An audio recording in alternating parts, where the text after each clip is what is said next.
and also access to all the presentations if you stay till the end. Okay, if you want to do it in a shorter time, because there might be some people who want to do in shorter time, 50 days, and you wanted to get an internationally recognized certification, right, and want to become a part of an elite inner community, okay, and also learn practical case studies from industrial experts. If you want that, if you want to know about that, I will take a few minutes to explain to those people who are interested. But then I want you to type, if you want to know about this 50-day program, I will spend a few minutes to explain this 50-day. In case I see 50 people typing 50D, okay, I will wait for 50 people. I will just see if a lot of people show interest. Otherwise, I'll continue with my sessions. Okay, so let's see how many of you.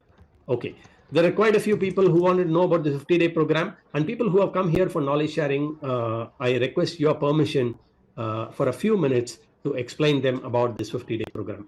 Okay, all of you type PG, permission granted, in the chat box, and I will go ahead and explain about this 50-day program. Okay, thank you very much for your permission. All right.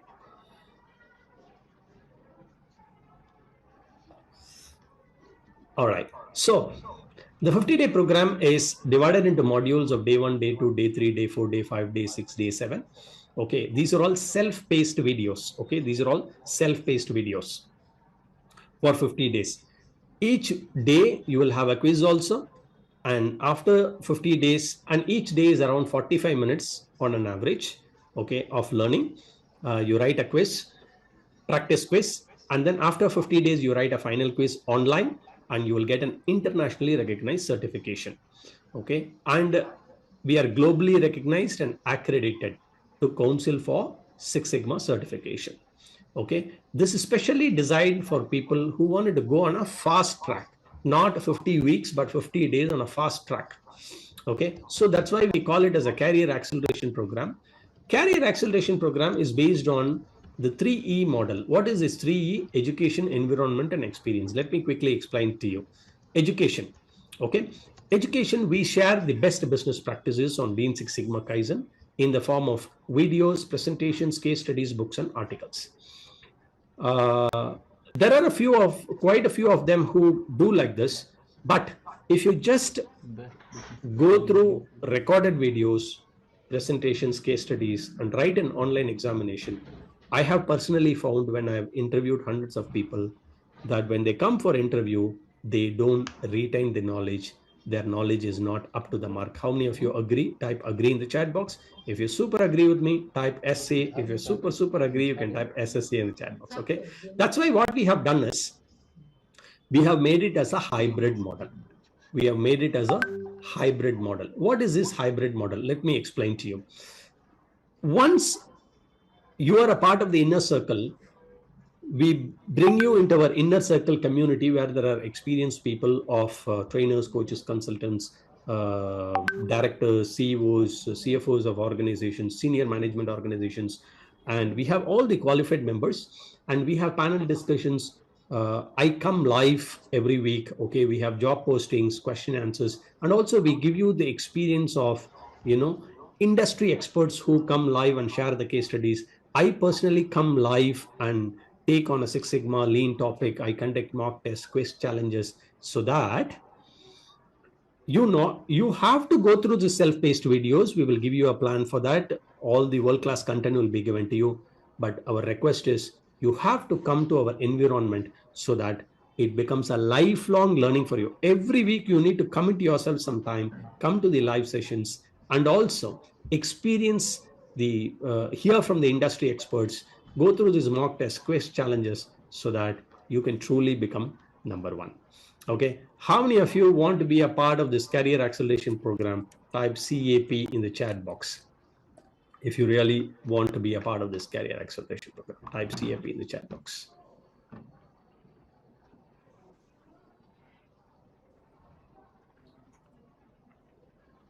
Okay, so since it's a knowledge sharing session now, I don't want to take much time in this. What I'll do is I will quickly call you to a special upcoming webinar.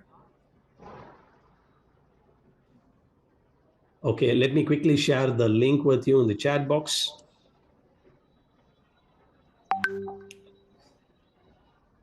Okay, and I will also tell you, see, this is not a very expensive program. It's a most affordable program. You will have the special offers when you share, when you join in the link what I give you. It's most comprehensive. You'll get the best of best knowledge, and you'll be a part of a elite community. You'll go through a lot of quiz sessions, interview questions. You'll get a lot of community support and placement opportunities and dream jobs. Okay, so here is what is you have to do. Uh, by the way, those who stay till the end will get access to the complete Lean Six Sigma training manual and access to all the presentations also, just as a recognition for staying till the end. Okay, so go ahead and I'll give you just 3 minutes. Okay, I'll give you 3 minutes to register in the upcoming session, and when you come back,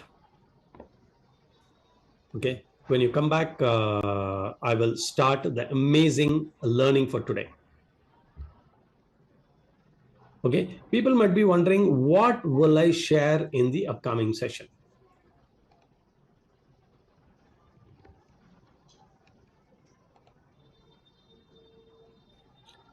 Okay, in the upcoming session, what I'll be sharing is about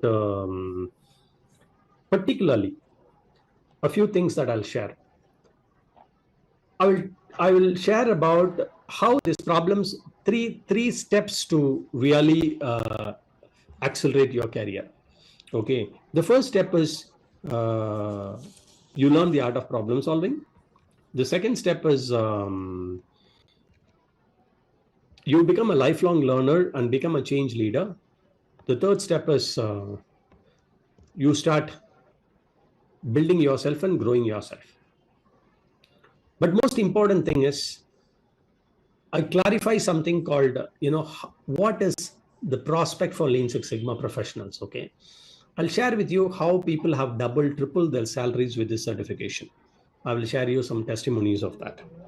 I will also share with you how it is applicable in all industries, people from pharmaceutical industries, finance industries, IT industries, project management industries, all of them are a part of this program. Okay, so I will share with you how it is applicable to all industries, and it is applicable to all functions also. I will also share with you how it is applicable to sales function, marketing function, HR function, any function you name it, because whether you bake bread in the kitchen or make machines in the factory, everything is a process.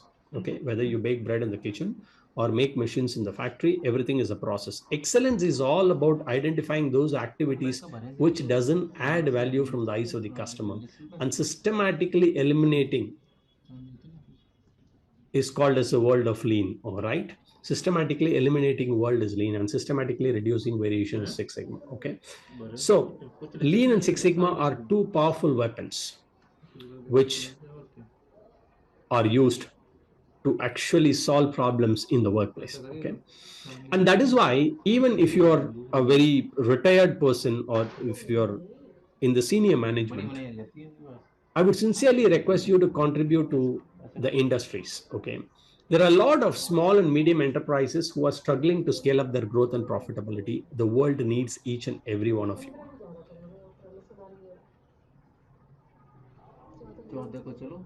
Okay, it is for particularly people who are retired, people who are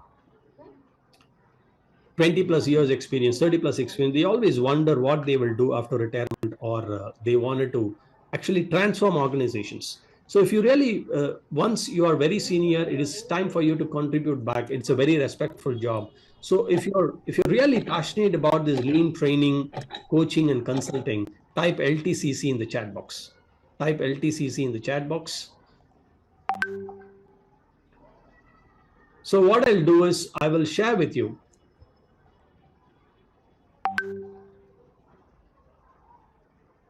Okay, there are a lot of people who shared. So what I'll do is I will just quickly share with you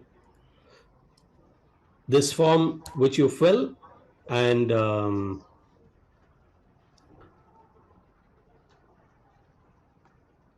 I will have a personal one-to-one interaction with you after checking your forms. Okay. Okay, awesome.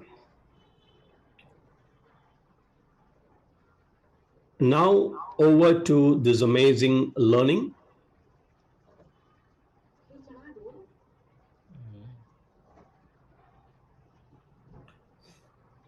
All right. Okay, so this is the Six Sigma body of knowledge. Okay, this is the Lean and Six Sigma body of knowledge.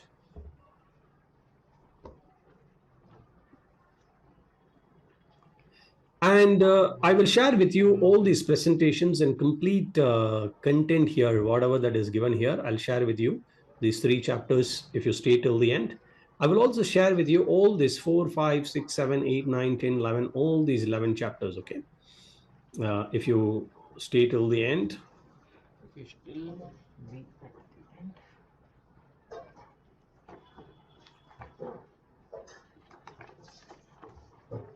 Okay.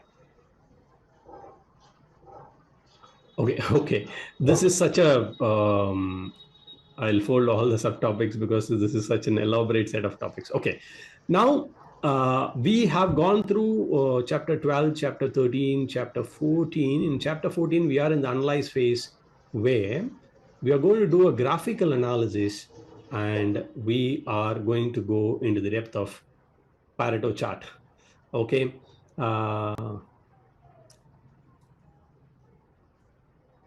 Okay, how many of you are excited to learn? Type ETL in the chat box and I will open up today's awesome presentation and start with the presentation today.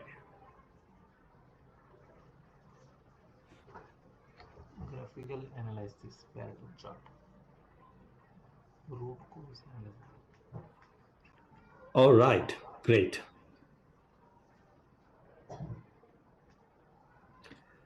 Okay, so I'm going to share with you this. Okay,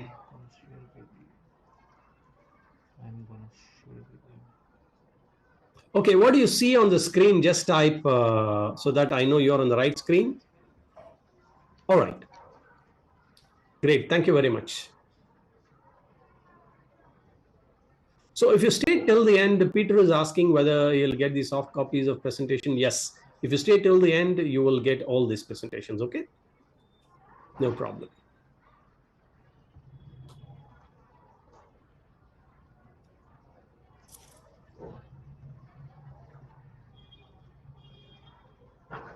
Okay. So in the root cause analysis, we had explained about brainstorming, cause and effect, fishbone diagram, and root cause verification matrix. And today we are going to go into the depth of graphical analysis, Pareto diagram, box plot, statistical analysis. So we will focus on Pareto diagram today. And then in the coming sessions, we'll talk about box plots and then go into the depth of statistical analysis, which is hypothesis testing, correlation, and regression. Okay. So all of you type PD in the chat box for Pareto diagram today.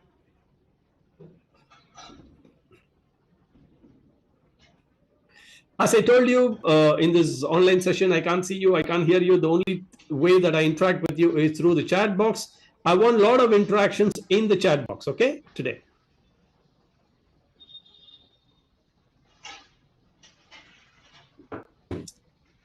Good, fantastic.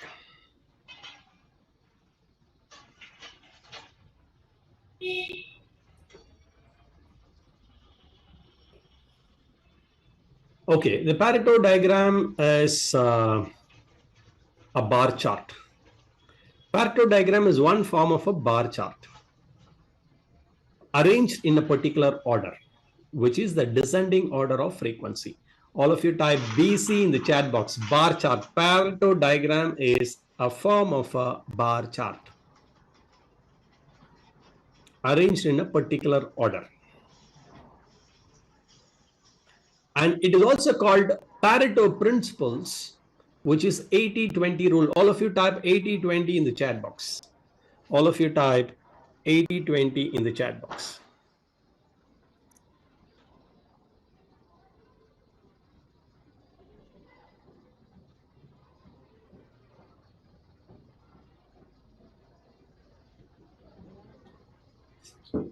Okay, which states 80% of the problem often arises from 20% of the causes. Okay, let me tell you a backstory. He's an Italian economist, Mr. Wilfred Pareto. I'm an amateur on Bible, but there is a ship built by Noah to save his family. The ship was built by Noah to save his family. He was in an island. An island is flooded. He wanted to save all the animals in that island. So he is loading all the animals into a ship. Okay. Now, your ship is about to sink. Okay. Your ship is about to sink. You have elephants in the ship. You have deers in the ship. You have rabbits in the ship. You have rats in the ship. You have all other small animals in the ship. You wanted to save as many animals as possible. So which animal would you offload the ship first so that you can save many animals? Elephant. Okay, heavy animal. Okay, which is the biggest one? Correct. Big one is the right answer and biggest one is elephant. So if you save one elephant, the big animal, whatever is the big animal there, the heavier one, the heaviest animal, very good, the heaviest animal, then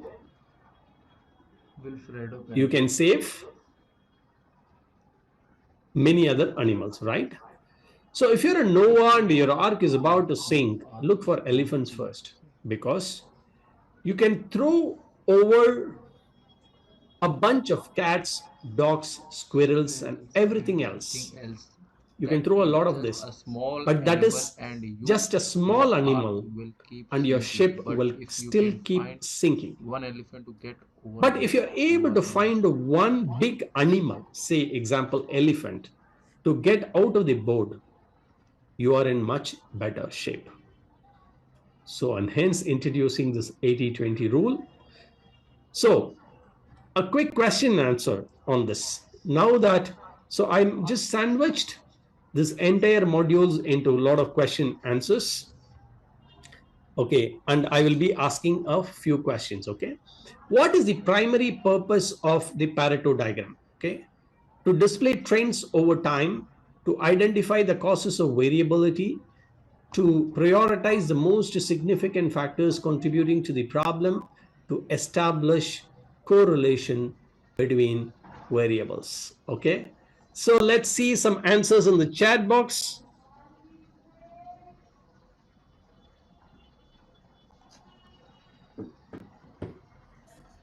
All right, the correct answer is C. Prioritize the most significant factors contributing to the problem. All of you send chocolates to those people who wrote the correct answer. Let's celebrate today with a lot of chocolates if somebody answers rightly. Okay, you can also send pizzas and burgers, no problems, and sandwiches if you can, or send a lot of flowers also to them, no problem.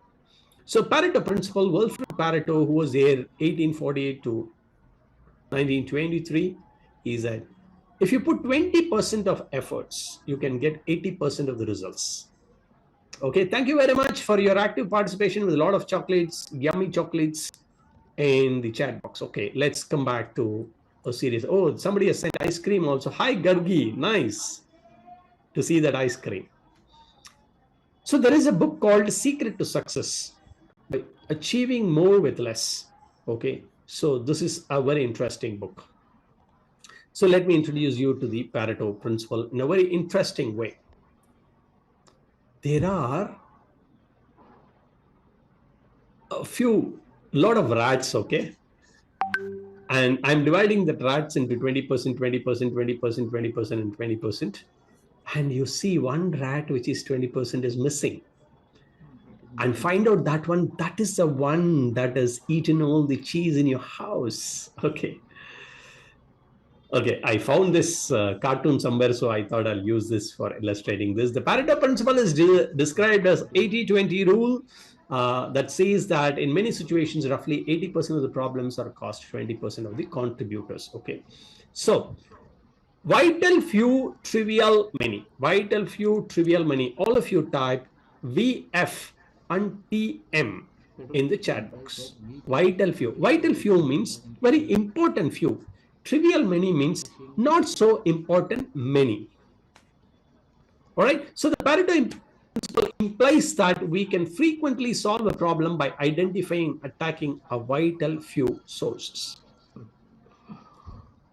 All right. So far, if you had found it interesting, useful, valuable, fantastic, awesome, superb, just put it in the chat box. I want to draw inspiration from your comments and proceed with the session today.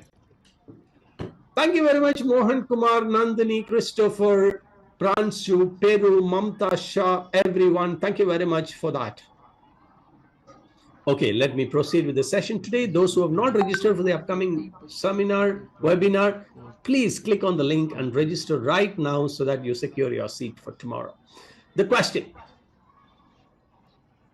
Pareto diagram is based on what principle? The normal distribution principle, the 80-20 rule, the Six Sigma principle, the cause and effect principle. Of course, all of you would answer this straight away. The answer is B. Okay, the correct answer is B. Fantastic. Okay, now the next question. Okay, just hold on.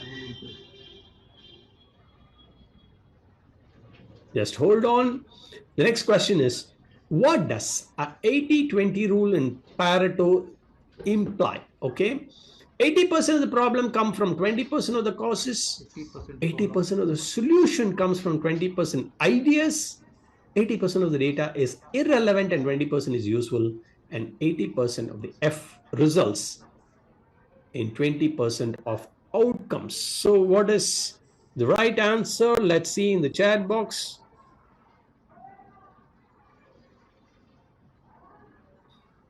All right, so the correct answer is 80% of the problems come from 20% of the causes. Thank you very much for sharing it. All right, all the people, interesting people here. Let me go into the overview of Pareto analysis used to identify the most significant opportunities for improvement. You need not improve everything, improve only a few opportunities, okay? And this is generally done through sampling your product. You have to take some samples, okay? Product, service, process, or you can survey the customers and use that, okay? And it determines what types and quantities of defects are occurring or at least perceived to occur. Okay, now you can use a tally table also, or it can be created from single column data also. So it can be used to simply portray the counts. I'm going to share a lot of examples today. Okay, I'm going to share a lot of examples. Detectability, cost, defects. Okay. So a weighted Pareto chart can help identify situations where the high cost items occur infrequently. We are also going to talk about how the bigger Pareto can be, the weighted Pareto can be further subdivided into the next level Pareto. So let me get into the question and answer session now. What kind of data is typically shown in Pareto diagram? Quantitative data only, categorical data based on frequency, continuous data based on time trend, and qualitative data from surveys. Okay, this is a very tricky question because you should know about the type of data to answer this question. Let me see how many of you answer this question.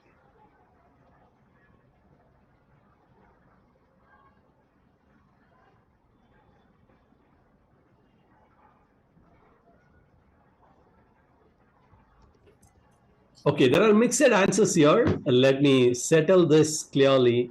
This is categorical data based on frequency, because whatever is in the x-axis are called categorical data. Okay, it is called categorical data. Okay, Pareto charts definition. Pareto charts definition. If you see, these are all categories: produce, meat, dairy, bakery, others.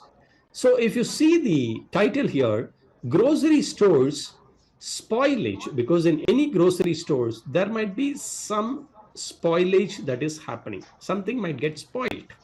Okay, the meat might get spoiled, the dairy might get spoiled, the bakery items can get spoiled. So what is the value of that in dollars is what is shown in the y-axis. Okay.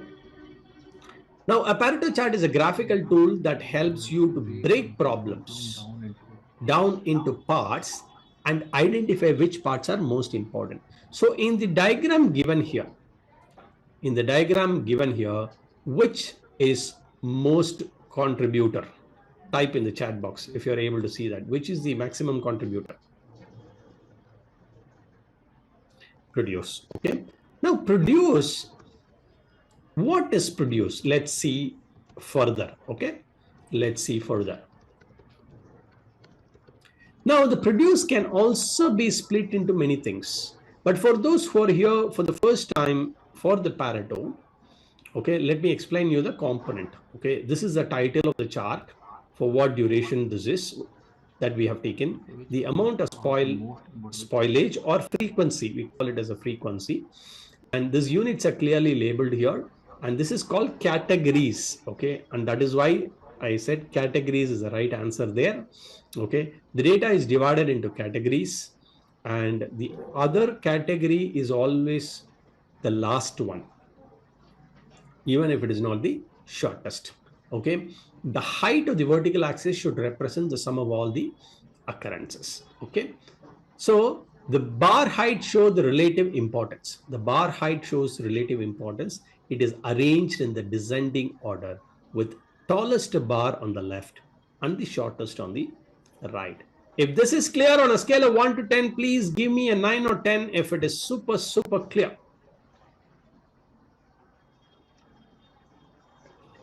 So I have explained all the baby steps involved in creation of a Pareto diagram.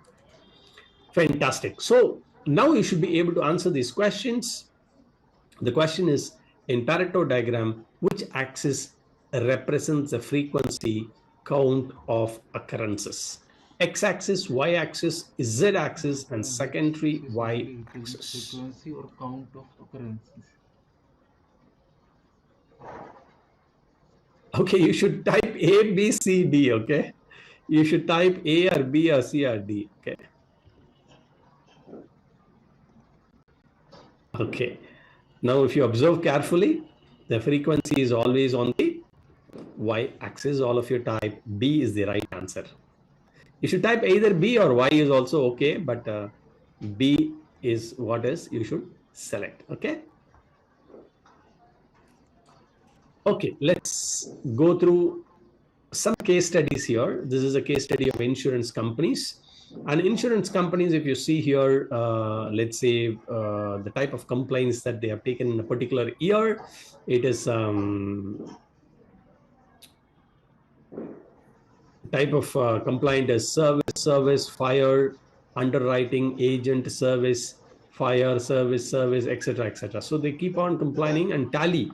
They will say they'll count all the service, they say 126. They'll count all the fire, it says 42. You count all the agent, it says 21. You count all the school, it says insurance, school insurance 2, underwriting. So totally 193.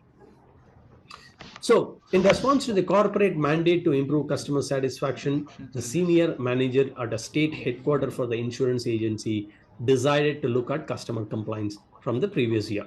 The data is shown here. These are the customer complaints which I have read out. So let's look at the chart. The chart shows the bar here like this. So which complaint is highest here? Which complaint is highest here? Service, fire, agent, schools. Obviously service.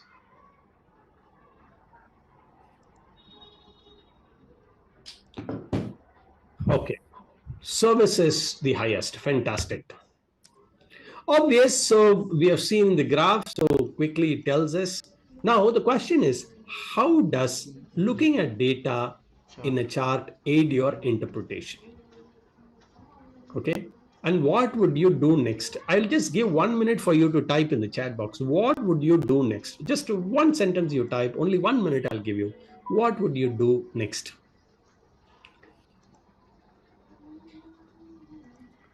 Corrective action for what? Action plan. Attack the problem for what? Okay, look at the service industry. Improve service. ways to reduce service related issues.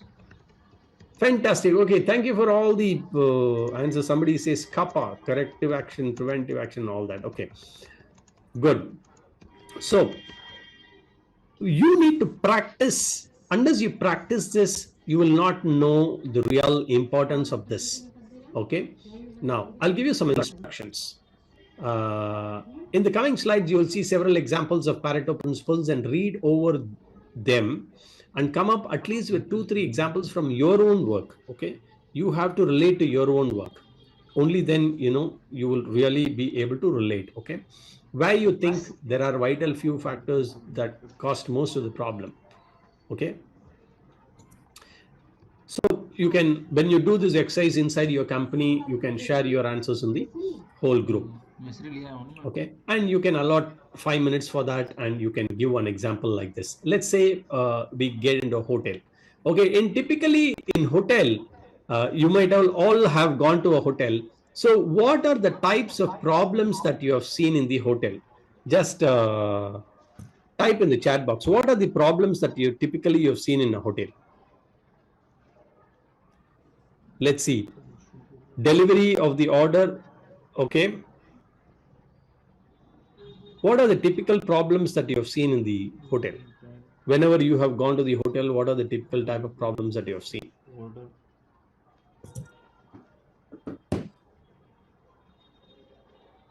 Attendance, communication not clear, room service, cleanliness, hospitality, delays, deliveries, cockroach, water flow in the toilet, work orders, power outrages. Okay, thank you very much, thank you very much. Okay, so now let's see what. So in the banquet related complaints, bell stand related complaints, front desk, health club, housekeeping, maintenance, restaurant, room service. So which complaint is the highest here? I'm sure, whatever that you have typed, which complaint is the highest here? All of you type RS in the chat box, room service. Okay. All right. Okay, now let's go into the little bit of depth of this. Okay, so we should practice creating and interpreting Pareto charts. Okay, you should use graph. Normally, when I go for the training, I give a graph paper so that hand and head should apply. After that, you can use computers. There are a lot of softwares with just one click, everything will come. But hand and head is the most powerful. Okay, powerful in terms of understanding and interpreting graphs. Okay, so then ask the questions listed.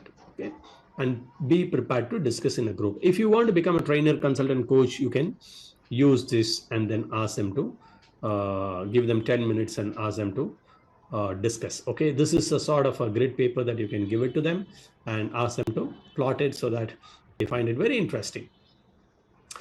Okay, now after they plot it, so they can look at the Pareto they've constructed and answer some questions. You can answer whether the Pareto principle holds, what categories account for the most of the problem. Okay, and is there any other way to categorize the problem? What should they do next to solve the problem? So these are the important questions that they have to answer. Okay, now let's see. They have constructed a Pareto like this, the room service, and then this is the typical Pareto where you have all the categories here, you have the frequency of all these complaints here, and you have arranged that in the descending order, and this is a cumulative percentage. That is, room service this much percentage, front desk plus room service together is this percentage, and maintenance this percentage, all the four put together is this percentage, and so on and so forth. You keep accumulating the percentage, and the percentage is written on the secondary y-axis. Okay, this is called the secondary y-axis. This is the primary y-axis. Okay, yes, here the Pareto principle holds here because we can see that a few complaints contribute to the major issues here. Okay, complaints about the room service and the front desk are most occurring problems. Then choose one of them to focus on. Let's take, for example, room service, and make another Pareto to analyze different issues in room service. Okay, different issues in room service. Okay. So let's look at some examples of Pareto. You see the lost contract bids, okay? Lost contract bids, the lack of capacity, lack of capability, and contract size lost is so much dollars, and so on and so forth, okay? And you can also see another example of Pareto, computer downtime. If you see the downtime, scheduled maintenance, hardware failures, upgrades, all that. So scheduled maintenance occupies a lot of downtime, hardware failures the next. So you can address these two. Let's quickly get into the question answers. The question is, which of the following feature, which of the following is the feature of the Pareto diagram? It uses a pie chart. It displays category in the descending order of impact. It shows a data with cumulative percentage graph, both B and C. Okay, so A, B, C, D, type one answer.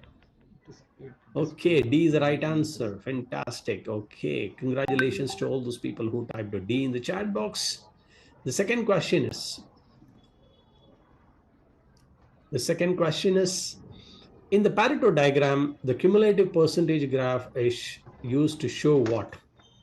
Okay, cumulative percentage, they show on the secondary y-axis, and then you do the cumulative, right? So the total number of causes, the proportional contribution of causes, the average frequency of occurrences, the relationship between two variables. Okay, this is, you need to understand this language properly and answer. Over to you. Let's see in the chat box. So D is the right answer. All of you type B in the chat box. Proportional contribution of the causes is the right answer. Fantastic to all those people who have typed B. Congratulations to all of you.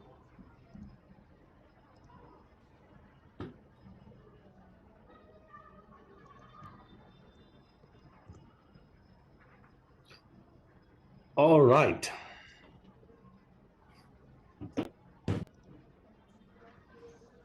Okay.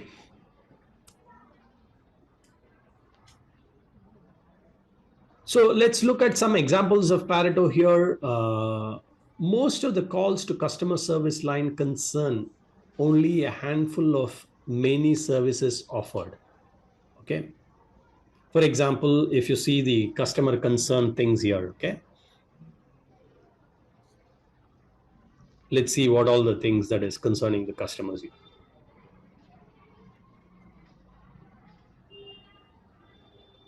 The long call waiting times, unsolved customer issues, misleading, and so on and so forth. So this is one example of the Pareto showing call center defects. Okay. So machines, if you take in the manufacturing, if you take a lot of machines, right? Handful of machines account for majority. How many of you are from manufacturing industries? Type MF in the chat box if you are from manufacturing industry.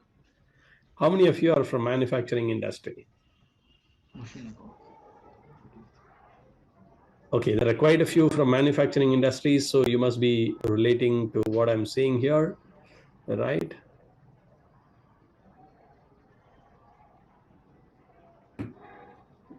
So if you see the breakdown of the machine, if you see here, when they analyze here, the packaging machine 1 and 2 contribute to the major causes, and other things are minor causes, okay? Okay, if you see defect types also, which type of defect type contributes to major rejection? For example, if it is a car, if it is an automobile, or whatever it is. Okay, dent, paint, abrasion, tear, brittle, label, stitch. If you see here, dent is a major cause, right? And paint. Dent, paint, and abrasion contributes to 80% of the causes here. Okay. Now, if you see the hospitals, if somebody is from healthcare, how many of you are from healthcare? Type HC in the chat box if you're from healthcare. And if you try to find out the people who are, the type of people who are visiting, okay, coronary type of problems, heart failures, diabetes, cancer, digestive, respiratory, CNS disorders, fractures, mental disorders, skin disorders, infectious, etc. So if you see here, coronary, heart failure, and diabetes contribute to the major type of ailments that people come up with. All right. And the summary of Pareto, okay? The summary of Pareto is this. The Pareto is very useful tool to determine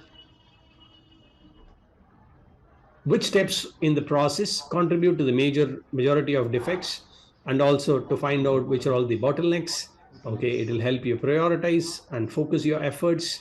And you've already seen there is also another word for Pareto principle. Okay, sparsity of effects principle.